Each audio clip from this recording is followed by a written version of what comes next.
Good morning, everyone. Morning, David. Are we awake and ready? Awake and ready. Good. So lovely to be with you this morning, wherever you may be.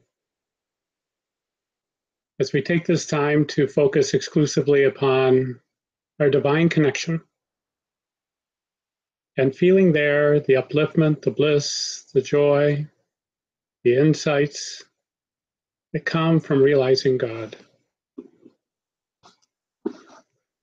Reading from Papa Ram Dass this morning. The soul experiences a new birth. That sounds hopeful, doesn't it? There's a stage in the evolution of the soul when it takes an upward turn and rapidly marches towards the fullness and perfection of its inherent state of divinity. The soul is essentially divine, and to realize this, it should, by conscious process, return to its native spiritual greatness and glory. When this transformation takes place, the soul experiences a new birth, as it were, since it is imbued with the consciousness whose nature is eternal and infinite. It dawns on the soul that it is not a relative, limited, and changing individual, but that it is omnipresent, imperishable, and immutable reality. Now, the soul undergoes such a change in its outlook that its valuation of life and its objects becomes entirely different from what it was before the spiritual enlightenment. Its life thereafter is lived in terms of the absolute, and all its activities are based upon the highest spiritual knowledge and experience. Such a new birth and consciousness come to every soul in the world. Some may attain this blessed state earlier than others, but all human beings are inevitably progressing towards this ultimate, sublime consummation in their life's journey through the field of time and space. The spiritual awakening of the soul is nothing but God revealing himself in the heart.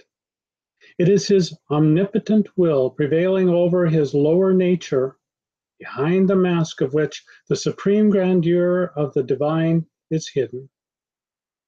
It is by a double process that the soul realizes its spiritual sovereignty.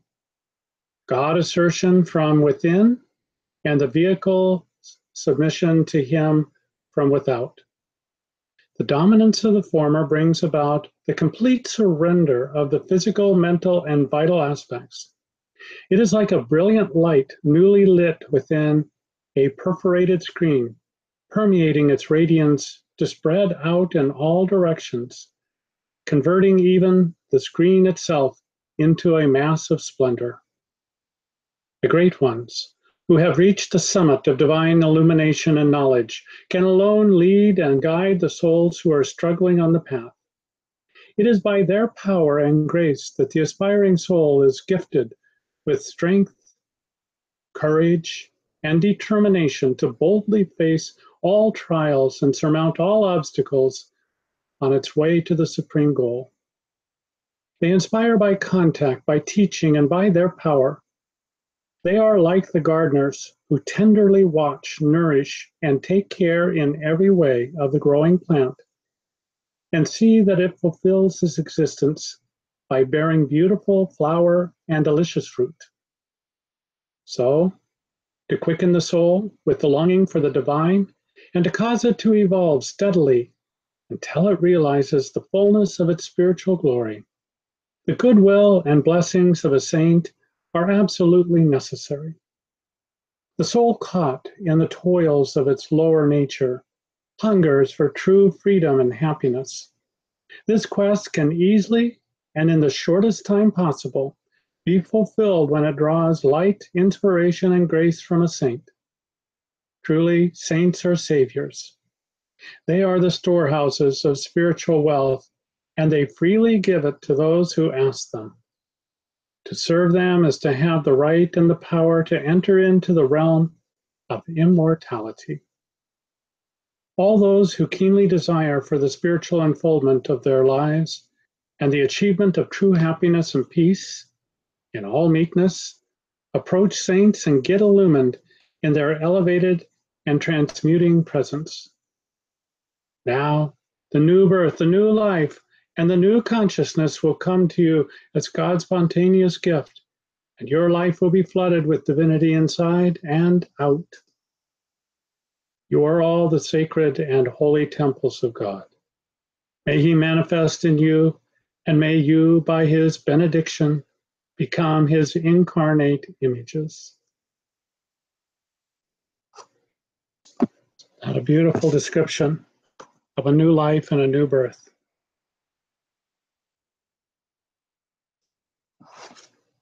We have a new Cross and Lotus journal out. Always so pleased when these come to print. Feel like that it's a mother giving birth to a new child. As the relief of everything that goes into making it is done, and then you see it manifest, and it's a small booklet. And but it contains such beauty and such wisdom. And I know there are those who set it aside and wait for a quiet moment, perhaps over several days, will imbibe what it takes, what it's giving to the devotee. We have regular contributors who I am most grateful for, and two of them are Angela and her From the Master's Kitchen that I asked her to start some time ago. You can tell the age of it by the age of her son Aiden in the different pictures as he's growing into a wonderful young man. And that she gives masters, he loved to cook and he loved to be inventive. And so Angela takes the recipes that he's given through the lessons, and then she adapts them and gives them a modern spin oftentimes because of the different dietary requirements that have come about since that time.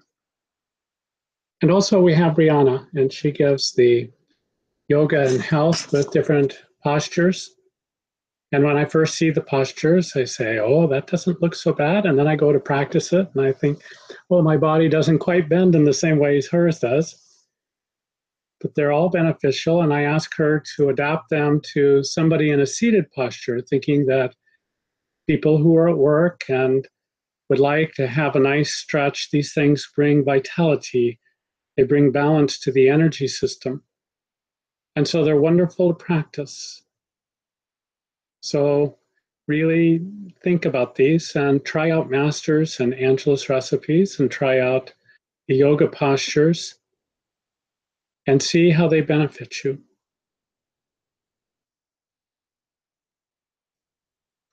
Reading from Mother, she speaks, and it is in writing here, if you can become what you should be in Him, then He can use you as His servant.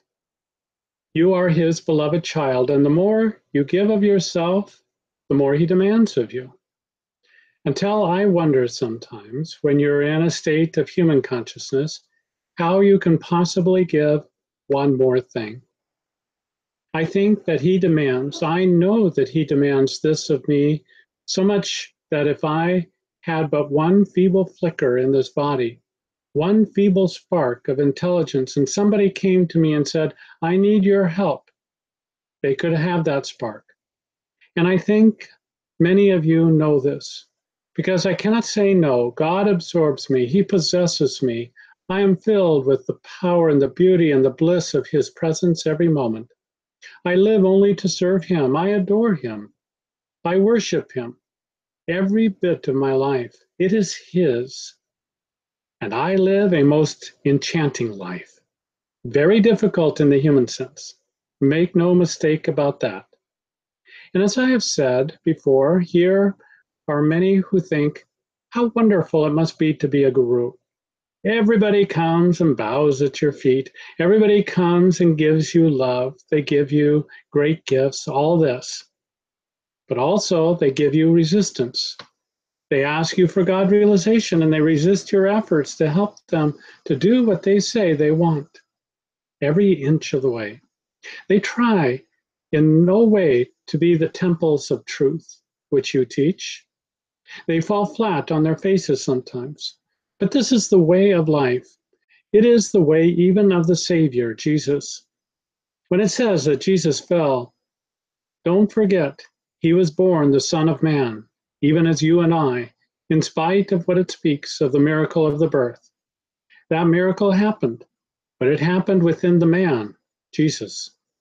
Because from Jesus, the Son of Man, he graduated and become Jesus the Savior, the Christed one, the Son of God. And so Jesus fell, even as you and I fall flat on our faces every now and then on our ascent to heaven. Each and every one of us is a part of God. So therefore, each and every one of us must one day realize, even as Christ came to teach our eternal oneness with the Father. We cannot avoid it because God is eternal. He is all life, and in truth, we are He. I and my Father are one this moment. Let me realize that within myself, each and every moment of my life.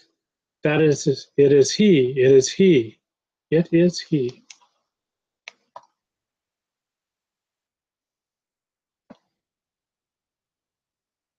We have been taught the very highest and greatest truths that can be taught to a human being. And we have come for the purpose of realizing God. And yet, as Mother says, we resist it. It is a strange thing. We can even be lifted up into a high divine consciousness, have a touch of the Supreme within ourselves, know the truth, and feel that it must always have been and it will always be. And yet, because of our karma, our past thoughts, words, and actions, some thought, some feeling, some attachment grabs hold of us. And it is like lead added to a balloon that is floating up in the air. And the balloon starts to sink back to the earth. I've had this experience many, many times in which I have felt so uplifted, so a part of God. And then something comes along. It can just be a flash in the mind. And suddenly you start to come down. Sometimes it can be, I don't ever want this to stop. And that's enough to start to draw you down because that's the ego that's starting to insert itself into the experience. It can be a thought or an image of something that's going on at work or in the family. And it acts like a gravitational field that starts to pull you back to the earth. It happens in this way so that we might get a touch of the divine. Grace lifts us up. And then our own karma begins to bring us back. And it's maddening, maddening.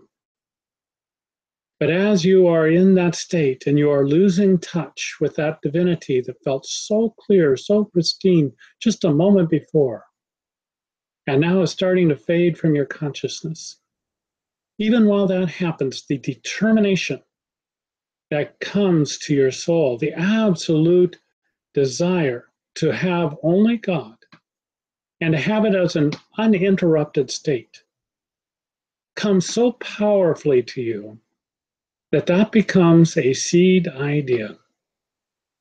And the seed finds fertile ground when you are involved in your spiritual practice. So that immediately, as soon as your consciousness is separated from God, you're right back on the path. You're chanting His name, you're meditating, you're doing Hang Sa, you're doing your Kriya, you're deepening your practice because you're so clear that that is what you truly want in life. This is a great moment because it is a turning point. When you have this intense and soul desire for God alone, it is painful, to be sure. It is difficult, no doubt, because it is the scouring out of the cup of your own consciousness, removing every little bit of attachment, every trace of this world and its hold upon you, so that you might seek God alone. You know, when we think about all of the entertainments and all of the excitements that this world offers to so many, the excitement of going perhaps to a sporting event and all the energy that goes into that stadium, all the money that's paid, the time that's dedicated. Or you think of somebody who's in the entertainment business and all the people who come to hear them sing or play. You think of all of that that goes into that and how excited people are, how charged they are. I remember one time my parents used to give us tickets so we could join them at the football game. And it was in the early days of the professional team in Seattle. And we defeated the Pittsburgh Steelers, who were one of the reigning champions at the time. So it was not only a rare win by a new team, but it was also over one of the best teams that have ever played. And at the top of the spiral walkways going down, there just started a roar after the game of people walking out, and it would run all the way down to the bottom. So thrilling, so powerful, so much excitement, energization.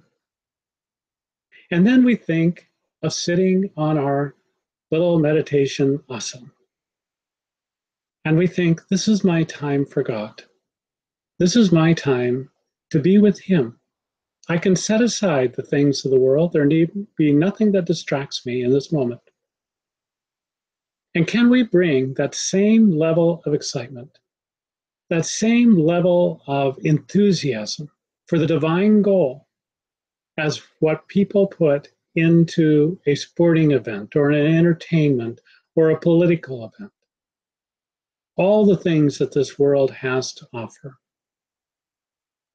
And when we can bring all of that energy, all of that desire, all of that enthusiasm, and put our minds upon God, that whatever this subset of a sporting event or a musical event is a tiny little subset of what God is.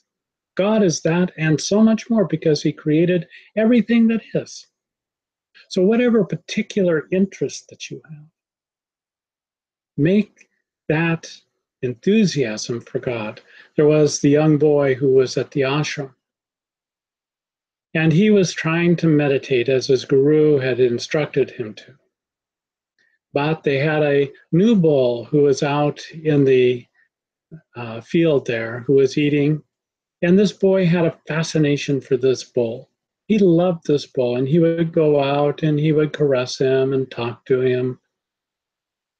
And when he sat to meditate, all he could think about was the bull. How it would be lovely to be out there talking to the bull, being with the bull. So his master knew something was up. He was distracted, this boy was. So he took him aside one day and he says, I notice you're having difficulty thinking about God alone. And the boy said, it's the bull. I love him so much. I only want to be with him. Master said, very wisely, then I want you to sit and think about nothing but the bowl. Only that. So after some days, the master came in, and the boy's sitting in this little hut, and he asked him, "How are you doing, my son?" And he said, "Oh, I'm feeding the bull. I'm feeding him his straw and grass, and he's enjoying it so much, and I'm just loving him." "Very good, very good. Continue on your way."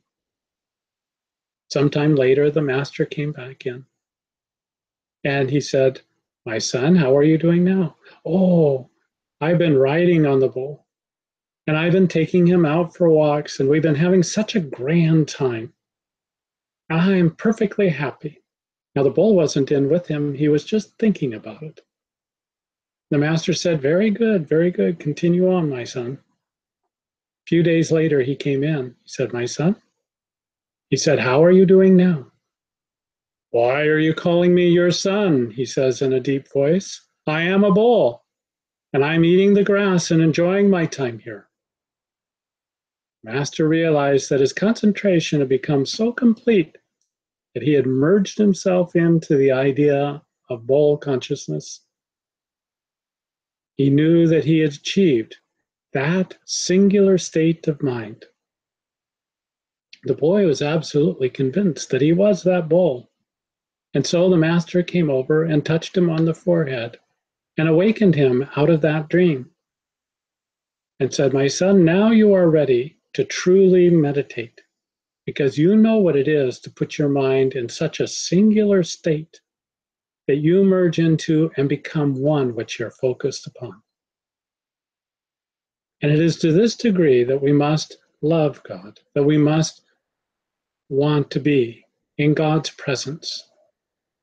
When we sit on our meditation blanket, let us bring all of that to us. And if something comes along that distracts you, something is bothering you, then give it at the feet of God. Say, "God, you have created everything there is. There is nothing that is beyond you. I give to you this work situation, this family situation, this relationship situation, whatever it might be. I give it at your feet. I surrender it to you. For you are all powerful. You are omniscient. You are all conscious. You are everything that is. You are the sole power. You are omnipotent.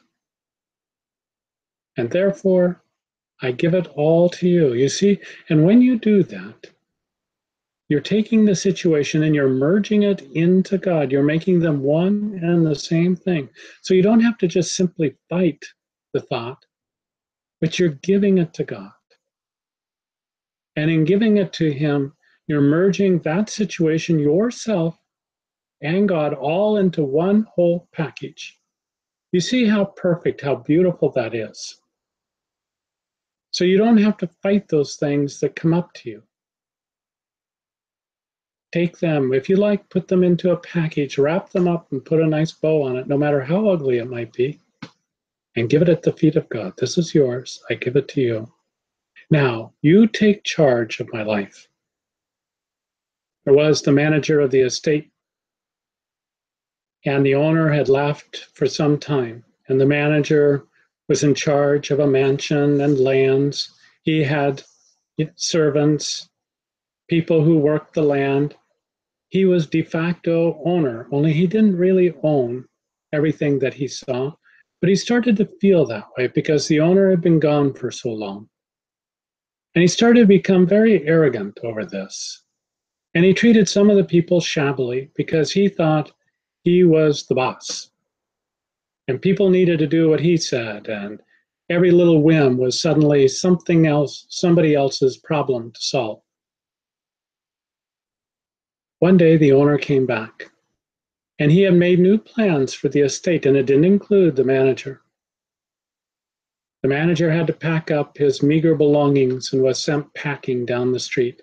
Now he was on the same level, perhaps even a lower level than everybody he had been lording it over. It was tremendously humbling for him. Likewise, in our own life, one day we too are sent packing. We have to gather up everything that we are, That is the sum total of everything that we have said, everything we have thought, everything that we have done. We don't take a single thing with us, and we stand before God. And we are all equal, no matter if you were the leader of a country or if you were a very simple person having a very humble kind of job. We all stand equal. And what we are responsible for is how did I conduct my life? What did I spend my time on? What were my priorities? How did I treat others? All of this becomes what we take with us. Those are our belongings. And standing before God, who knows us through and through, there is nothing for us to hide, no way for us to hide it. All is revealed in that moment. Now, this is something to think about as we think of going on with our lives, because at the end, how do we want to be accountable for how we spent our days, for what we did with our lives, this precious gift that a life is? Because life seems to be common, there are so many of us, billions of us living upon this earth. We can come to the idea that our lives don't count somehow. What I do, what I think, what I say doesn't matter. I can do anything that I want because it really doesn't affect things. And yet there are no spare parts in this universe, not one. Everything counts. When Jesus picked up a flower and he said, "Observe this lily of the field," even Solomon in all of his glory was not arrayed as one of these. How beautiful, how perfect is that? And you must ask yourself, what did Jesus see in that lily or in that flower? To see that Solomon, who is truly, truly a great, great God man, and everything that he attained, all the wealth, all the power, all the wisdom, and yet, in all of his glory, he was not arrayed as one of these little flowers. And the message is, at least in part, you don't need to do something to be perfect in God. You don't need to be somebody in a worldly sense. You are perfect. You are whole. You are pure exactly as you are, because you are an emanation and a creation of God. You are perfect in Him already, you see. Now, just imagine that you could think of yourself as that perfection, that perfection resides inside of you, that light, that purity, that everythingness that God is already with you. By putting your mind upon it, you receive it. You allow it to come into you. You don't allow anything to push it away. You feel yourself be touched by that. And that touch starts to transform you. It starts to give you a new birth, as Papa talked about. It is a new birth because it is a new life. It is completely reoriented from thinking of yourself as one little human person with all of these foibles, all of these faults, all of these weaknesses, or all of these strengths, all of these successes, everything that you've had, both are pushed off to the side. And you are perfect, not for what you have done, but for who you are, a child of God. And that gives you a new birth into a new consciousness, into a new way of being in this world. And it is perfect and it is beautiful. And it is what all the great masters have come to awaken inside of us, so that we might know this, we might experience it, that we might become that. That's how powerful, that's how tremendous this birth is. So let us bring that total enthusiasm, that total focus of mind when you sit to meditate, when you chant God's name. Think of an entire stadium chanting with you, and the thrilling power, the tingling all over your body that would bring you. For all the angels stand about you. And when you chant God's name, they are drawn to you like a magnet, and they too chant God's name. Feel his bliss, feel his uplifting power. There's a beautiful story of Hanuman. He was chief disciple of the incarnation of God, Ram. And at one point, Ram asked him, "Ask for any boon. You've been such a tremendous help to me in this incarnation and achieving what it was that I came to do. So ask for anything."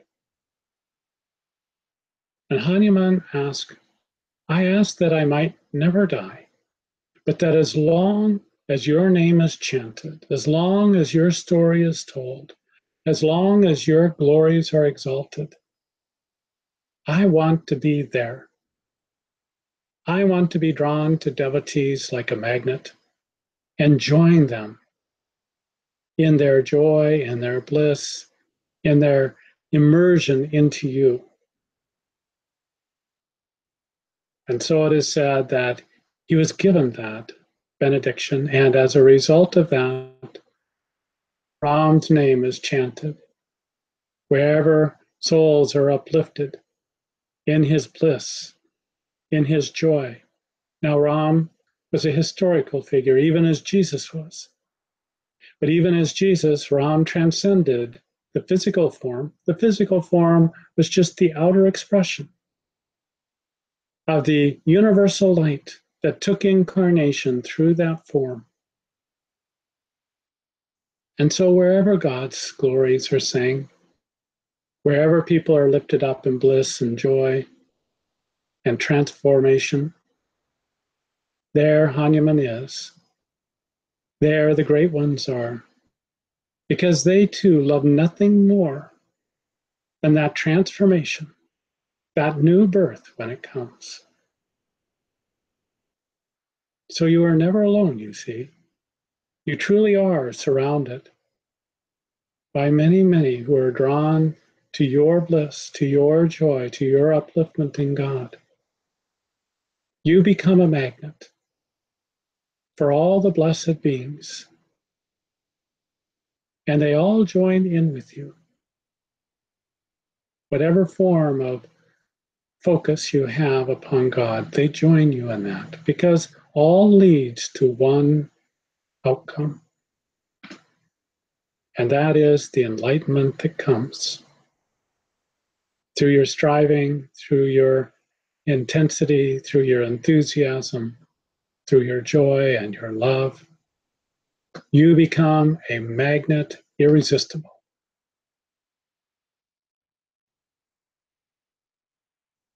This is your life, and the life that we can all begin upon.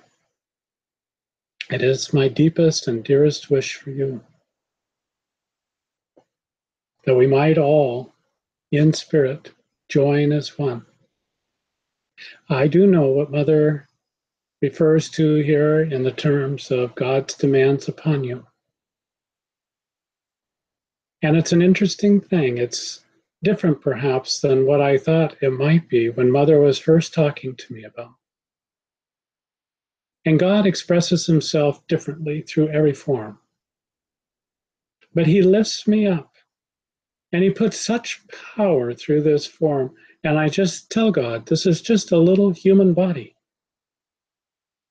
And you're putting all of this through it.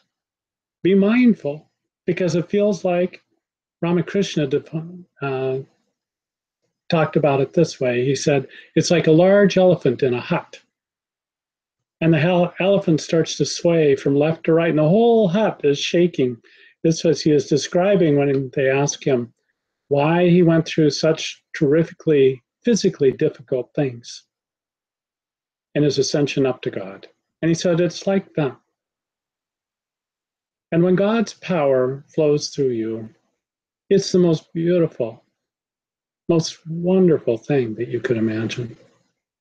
But it is also terrible in the sense that it stretches you as far as you think you can go and then some more. Sometimes I'm talking to somebody on the phone, and God's sound, his own, will become so loud, and the power is so powerful.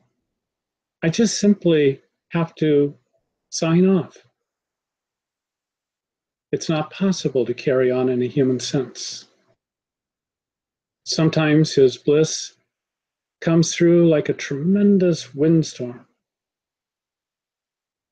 And it's wonderful. But I'm not able to function in this body at that time. Not in a normal kind of way. Now, Mother talked about having perfect balance so that this would never be a difficulty. And perhaps it is. I have not reached that state yet, although other times I'm able to operate in this body perfectly normally from an outside point of view, although God is always with me. And I feel his uplifting presence. Sometimes, many times, his fire rages inside. And although my skin would be cool to the touch, sometimes it's not. It is a powerful flame that burns. It's a purifying flame. Sometimes it is that Carla can't be in the same room with me. She needs to go someplace else because it's so powerful, or she can't be too near. So these are some of the ways that God uses me. And I'm perfectly okay, although I will admit I have my own personal idea of perhaps what should happen in a particular day. And God will just simply wipe that out because he has his own agenda for that day. So in the ultimate sense, I'm always perfectly happy to surrender to him, although it may interfere with my own plans of what I think I should be doing. But his will reigns supreme. And I would really have it no other way, really. I am perfectly content that his will reigns supreme. For so many years, I worked and was going through so many of these experiences. And I'd have to force myself to put one foot in front of the others. And there were times when I wasn't even able to do that. And I just had to set a little time aside just to be with God. And many times I was able to negotiate with him. And I would say, God, I know that you're knocking at the door. You're lifting me up, but I have these tasks to do, and you have given me them to do. So can you delay this until I get home? And then it can be just you and I together. And he would. He would back up. But when I got home, he came on full power. So you see, it's a very interesting life. It's a fascinating life. But God is definitely the one who is in control because you have given him that control. No one can take it away from you if you don't give it to him. As powerful as these experiences are, if somebody was absolutely decided upon stopping the experiences, they could do it. But I never wanted that, however difficult they were at different times. One time he laid me out in the form of a cross on the floor. And he had me arched up on my back, and he had me supported by the backs of my two hands and the toes of my 2 feet. Now, this is not a position I could normally have sustained at all. But because of his power that was running through me, I was laid out in a cross like that, and the only touching parts were those 4 points. And it was powerful, and it was difficult, and it was painful, and it was wonderful, all at the same time. You see, there are so many things that you are put through. I was put through many of the yogic poses, the hatha yoga, and things I thought I could never achieve, never do. But because he was putting me through it, he would stretch this body, and it could be very painful at times. It occurred to me, this is where hatha yoga came from. People were put through these experiences. And then when they sought to have others have the experience, have the purification that they themselves, they developed this system, not only for health, not only to improve the body, but that these channels might be opened up within the subtle body, that these exercises help to open and strengthen. And so then they were taught as spiritual practices. Today, many times, they're just seen as something that's physical. Oh, you can improve your pectoral muscles here, or your leg muscles, or you can get more flexibility, more youthfulness, stay young longer. All of these things, nothing wrong with them. But they fall far short of the original intention behind these exercises, these positions. And so God put me into many of these different positions, some that I had never seen or even heard of before or since. But they serve specific functions because certain passageways in the subtle nervous system were opened when stretched in this way. Now, this is not something that you can calculate.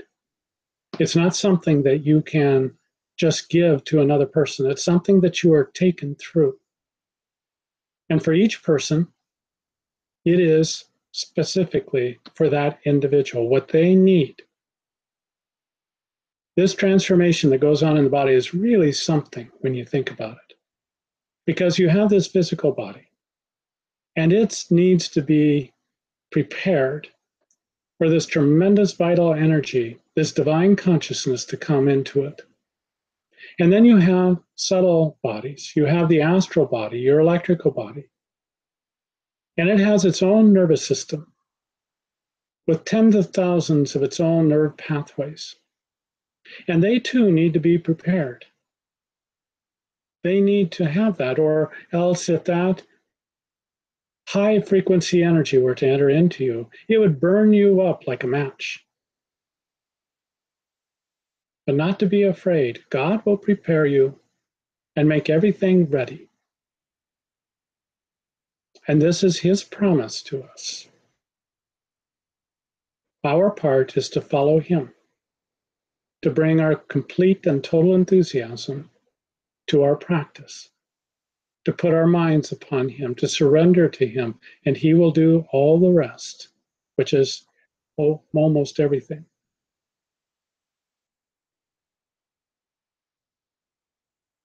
If I could only tell you the peace and the bliss and the perfect freedom that I feel in him, you would think, why do I do anything else? Why do I show enthusiasm for all these things of the world when I could be having that? But all exists in God's grace, and he reveals himself to whom he will. He chooses the time, he chooses the place. But we can also choose him, and it is necessary for us to choose him. But even our choosing him is him awakening himself in us. So do not be deceived. Even when you start upon this path, God is already operating in you and through you and making his desire known to you.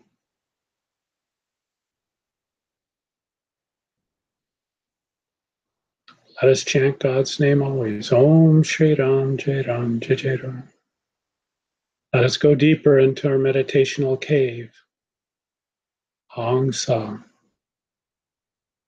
Let us activate the spine and bring it into keen attunement with divine consciousness through our Kriya Yoga. Let us speak the truth always. Let us serve one another and God in one another. Do these things, and you will know all of these experiences that I'm speaking of. And you will not want to be anywhere else. Om Shri Ram Jai Ram Jai. Victory to God, victory to the light.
Pranams, bow to the great light of God within you.